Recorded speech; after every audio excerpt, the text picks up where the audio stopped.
Table. Senator Xenophon. Thank you, Mr. Joyce. On the 17th of February 2011, in announcing half-yearly results, you said that Qantas improved yield by 9%. It demonstrated a strong revenue recovery across both international and domestic businesses. Yet on the 22nd of June 2011, you said that Qantas International is forecast to generate a loss before interest and tax of approximately $200 million. Could you please explain what happened to the trading environment in the 3.5 months? What happened to Qantas International? Sorry, Senator, could you give the dates again in the statement? Sure. Sorry. You made a statement on the 17th of February 2011. Yeah. You stated that Qantas improved yield by 9%. You also stated it demonstrating a strong revenue recovery across both international and domestic business. You then said on the 22nd of June 2011, you singled out Qantas into the international component of Qantas with special attention, saying that Qantas International in financial year 11 is forecast to generate a loss before interest and tax of approximately $200 million. I'm just trying to establish what occurred in that period from the 17th of February to the 22nd of June 2011. I think we have to take that on notice, Senator, because I don't remember the statements, and they were very well reported at the time. But they probably were, Senator. But as you know, it was 3 years ago, and I would say, can we take the statement on notice? Let's do something. Let's go to something that perhaps is more recent in your memory. In 2012, you remember making an application to the ACCC in relation to your alliance with Emirates. Yes. You remember that at paragraph 74 of your submission, you stated that for many years Qantas International has been in terminal decline and has been supported by the other profitable Qantas businesses, Qantas Domestic, Qantas Frequent Flyer and Jetstar. Do you remember that? I do remember that. Yes? And you're aware that the ACCC didn't make a finding in respect of that. They didn't accept that. Well, can I ask Andrew to just comment on that, Andrew? Is there a question there?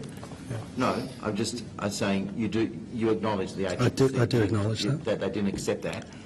But from your point of view, but you stand by the statement that Qantas International was in terminal decline at the time you made the application. Well, Qantas International was, as we said, was losing a lot of money at the time and was in terminal decline, Senator.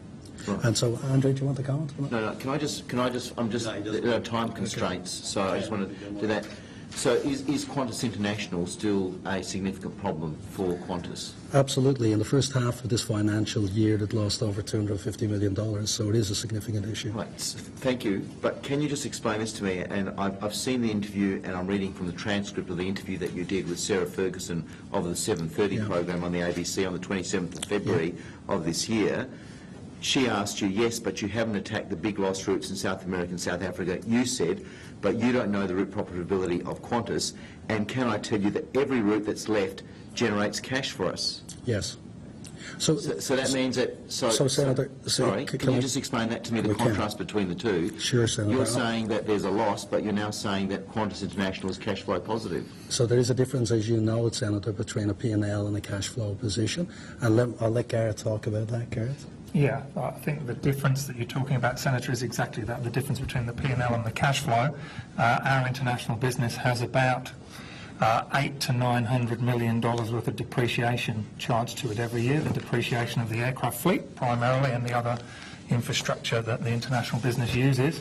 That is a non-cash charge because it relates to the depreciation of the assets. So the businesses, the routes, do in the main generate cash. One route that has not been generating cash in the recent past is Perth, Singapore, as an example. And as a result of that, that is a route that we are terminating because we cannot afford to have routes where we actually do not even cover the cash costs of our business. The issue in the longer term for the international business is that it does need to spend some significant amounts of capital in the future to reinvest in its fleet.